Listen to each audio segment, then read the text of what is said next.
We roll on Wilde Tausch. We're going to play trivia next, so get those dialing fingers ready. If you want to play trivia with Jesse, who has conjured up a few questions.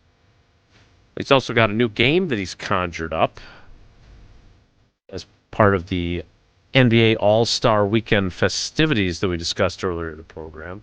But first, Adam Schefter tweeted this out, and I'll be honest, Jesse sent it to our group chat, and I was taken aback. As of now, there will be not one, not two, not three, not four, not five, 21 teams with a new offensive coordinator in 2026. Wow. They'll have a different offensive coordinator than they had in 2025. 20 of those teams are set.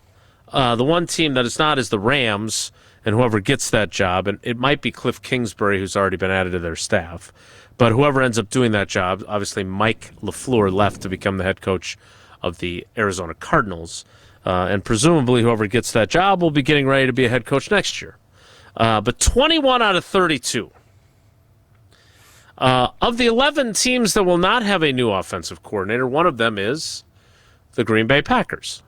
Now, I've said this, I like Steno a lot.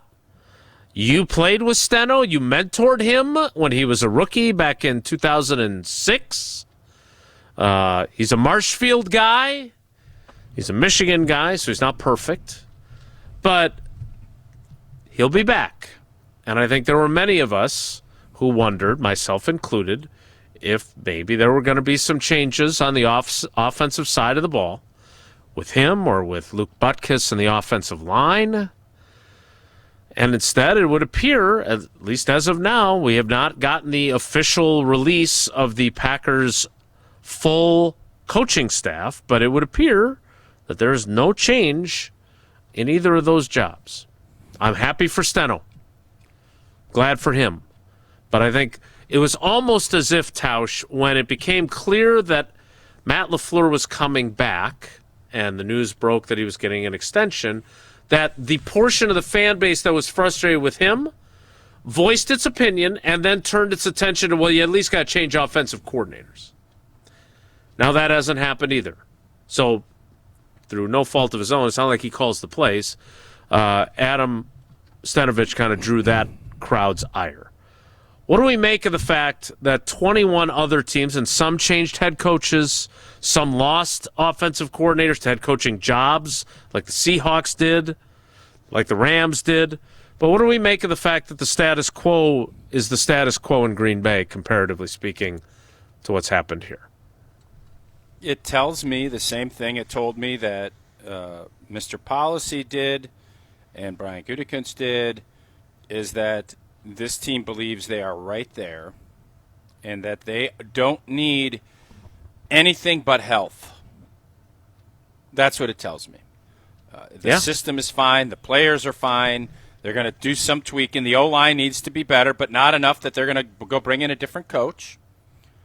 So when you do this, you send a message to everybody and saying, we're good enough, gosh darn it, and we have to go out and prove it. We'll see if that is indeed the case, but when you decide that you're going to run it back in a league where there's not much stability, 21 of 32 new offensive coordinators, that's a crazy number. Mm-hmm. That's a crazy number, but it's the reality of the business that you're in. If you're not winning, and for a team that has been the 7th seed back-to-back years and first-round exits, you kind of think sometimes it is, let's juice things up a little bit and crack some eggs. The Green Bay Packers think that their omelets are fine. They need maybe a different mechanism to, if they want to go sourdough instead of multigrain. It's small tweaks, not a whole new operation about how they're going to go about making breakfast. They feel like it's good enough.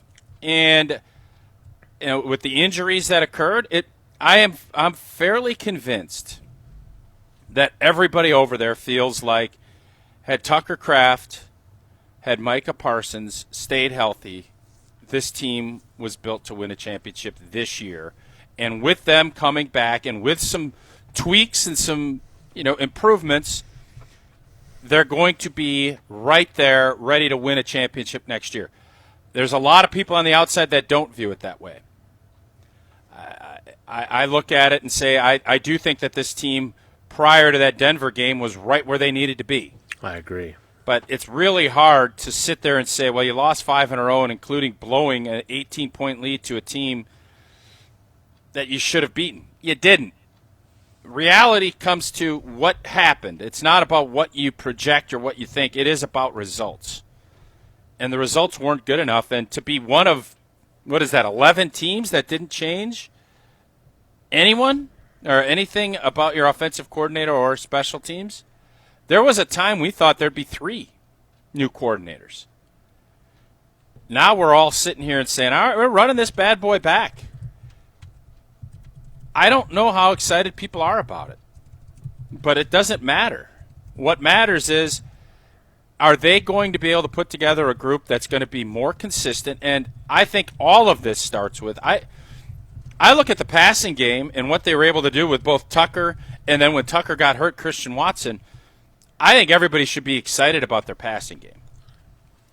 But their run game sucked last year. It was not good enough. And if you want to start taking tops off defenses and not let them just sit back and cover 2 and say run the ball, you better get that fixed. And we'll see how they address the offensive line and what they do with Josh Jacobs. Mm-hmm. That, to me, will be more telling than keeping Steno and keeping Luke Butkus. All really good points by you.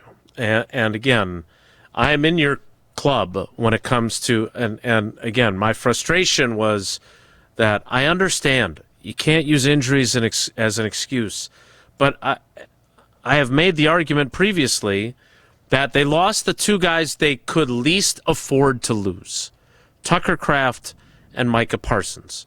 And yes, as much as I think Jordan Love made a huge step forward, I think they could have survived better with Malik Willis having to play quarterback than they could with Rashawn Gary being their theoretical best pass rusher and with Luke Musgrave being their theoretical best tight end.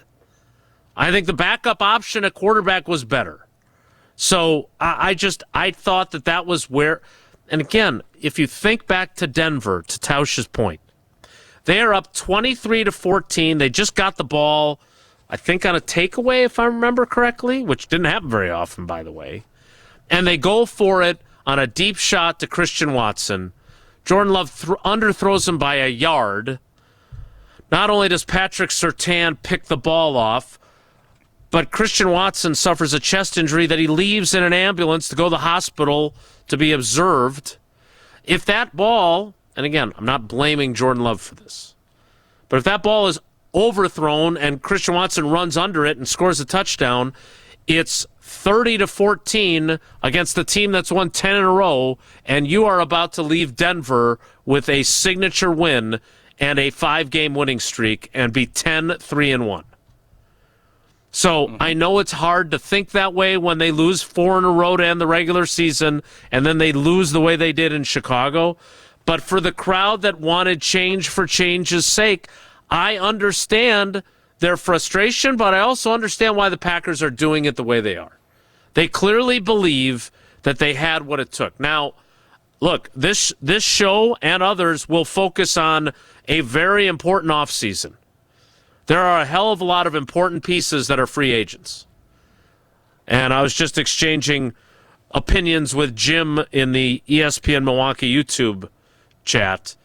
If they let Quay Walker walk, which I think they're going to do, I am very curious to see if Edgerrin Cooper elevates his game, because if you want to say that he played okay last year, I think you're probably right, but he certainly did not have the splash plays he had as a rookie.